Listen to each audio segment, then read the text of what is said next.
Hi, this is Ghibran here. நம்ம லைஃப்பில் நம்ம பல பேரை மிஸ் பண்ணியிருப்போம். திரும்ப கிடைக்காத தூரத்துக்கு கூட அவங்க போயிருப்பாங்க.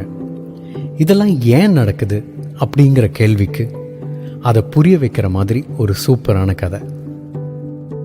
ஒரு பெரிய பிஸ்னஸ் மேன் இருந்தார். அவர் பல மீட்டிங் ரெகுலராக அட்டன் பண்ணுவார்.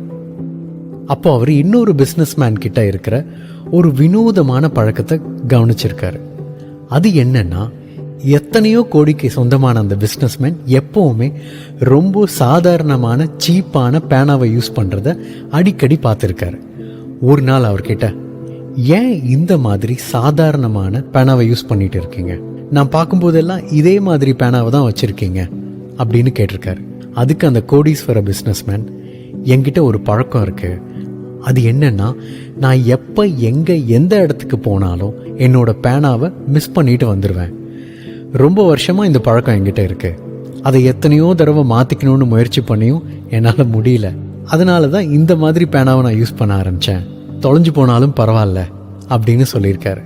இதை கேட்டு சிரித்த நம்ம பிஸ்னஸ்மேன், நீங்கள் ஒன்று பண்ணுங்கள், இருக்கிறதுலே வச்சு காஸ்ட்லியான பேனாவை நீங்கள் யூஸ் பண்ண ஆரம்பிங்க, அப்புறம் பாருங்கள் அப்படின்னு சொல்லியிருக்காரு. இதை கேட்ட அவர் ஓகே அப்படின்னு சொல்லி 22 கேரட் கோல்டில் செஞ்ச பேனாவை யூஸ் பண்ண ஆரம்பித்தார். நம்ம ஆள் 6 மாதம் கழித்து அந்த பிஸ்னஸ் மேனை பார்த்தாரு.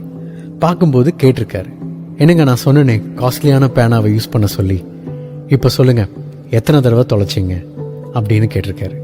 அதுக்கு அந்த பிஸ்னஸ் மேன் சிரிச்சுக்கிட்டே, நான் இந்த தடவை ரொம்ப கேர்ஃபுல்லாக இருந்தேன், ஒரு தடவை கூட என் பேனாவை தொலைக்கவே இல்லை அப்படின்னு சொல்லியிருக்காரு. அதுக்கு நம்ம பிஸ்னஸ் மேன் சொன்னார், இப்போ புரியுதா உங்களுக்கு? தொலைக்கிறது உங்கள் ஹேபிட் கிடையாது, வச்சிருக்கிற பொருளோட வேல்யூவை நீங்கள் குறைச்சி மதிப்பீடு போட்டிருக்கீங்க. அதனால தான் அதை அடிக்கடி மிஸ் பண்ணிகிட்டே இருந்திருக்கீங்க. எந்த ஒரு பொருள் மேலே உங்களுக்கு உண்மையாகவே ஒரு வேல்யூ இருக்கோ அதை கண்டிப்பாக நீங்கள் என்றைக்குமே தொலைக்க மாட்டீங்க அப்படின்னு சொல்லியிருக்காரு. அப்படி சொன்ன நம்ம பிஸ்னஸ் மேன் யாருன்னா ஜேஆர்டி டாட்டா, நம்ம இந்தியாவோட ஏவியேட்டர் அண்ட் ஏர் இந்தியாவோட ஃபவுண்டர்.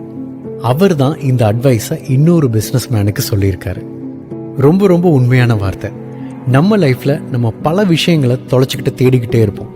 ஆனால் தொலைக்கிறதுக்கு முன்னாடி அதோட வேல்யூவை நம்ம உணர்ந்திருக்கவே மாட்டோம். அது நம்ம கையை விட்டு எப்போ போகுதோ அப்போ தான் அதோட வேல்யூ நமக்கு புரியும். இன்னும் புரிகிற மாதிரி சொல்லணும்னா, நம்ம உடம்போட வேல்யூ நமக்கு தெரிஞ்சதுன்னா அது மேலே என்றைக்குமே நம்ம கேர்ஃபுல்லாக இருப்போம். நம்ம நண்பர்களோட வேல்யூ நமக்கு தெரிஞ்சதுன்னா அவங்கள மரியாதையாக ட்ரீட் பண்ணுவோம். பணத்தோட வேல்யூ நமக்கு தெரிஞ்சதுன்னா ரொம்ப கேர்ஃபுல்லாக செலவு பண்ணுவோம். நேரத்தோட வேல்யூ நமக்கு தெரிஞ்சதுன்னா சத்தியமாக வேஸ்ட் பண்ணவே மாட்டோம். உறவுகளோட வேல்யூ நமக்கு தெரிஞ்சதுன்னா அதை கண்டிப்பாக முறிச்சுக்க மாட்டோம்.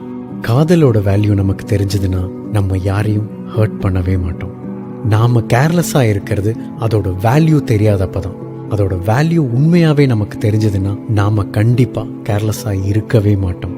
அதனால் எல்லாத்தோட வேல்யூவையும் தெரிஞ்சு உணர்ந்து செயல்படுவோம். தேங்க்யூ. உன் வாழ்க்கை உன் கையில்.